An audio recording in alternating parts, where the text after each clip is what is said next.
The bus left Mateo in a dusty Texas town just before dawn. His shoes were torn, and his Spanish-English dictionary was soaked from the rain near the river he'd crossed 3 nights before. He gazed at the horizon, wondering if the sun here rose any differently than in Jalisco. He had promised his mother he'd come back, that he'd make their lives less heavy. But standing there, he wasn't sure if he even believed himself anymore. By noon, he found a small construction crew that didn't ask too many questions. The foreman pointed to a pile of cement bags.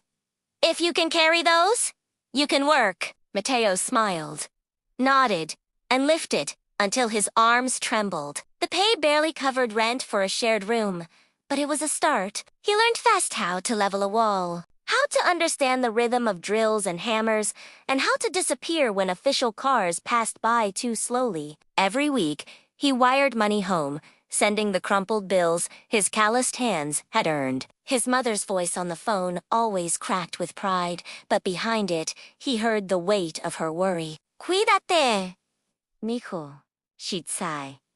"Promise me you'll be careful." Then, ice came. They arrived at sunset, white vans cutting across the gravel like ghosts.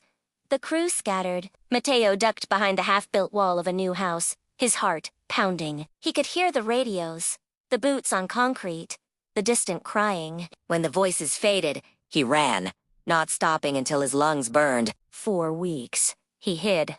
Friends passed on rumors of raids and markets, apartments, even churches. Fear became his closest companion. Still, he saved what little he could, stuffing it into an old Bible he carried from home. At a small church shelter, a volunteer lawyer offered him a sliver of hope, temporary relief, if he could prove his case. It wasn't guaranteed, but it was a chance. Mateo spent nights writing his story, each word trembling on the page as if his future depended on it. Months later, a letter arrived from the immigration office. The paper shook in his hands. It said he could stay, at least for now, under a temporary protection program. He could finally work legally, get a real ID.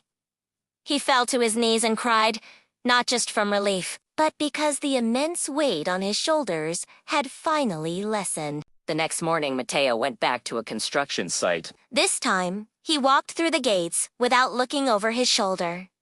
The dust rose around him, heavy with memory and hope. For the first time, he felt like he truly belonged in the country he was helping to build. Stories like Mateo's happen every day, often in silence. Thank you for listening. If this story moved you, please like and subscribe for more content that matters.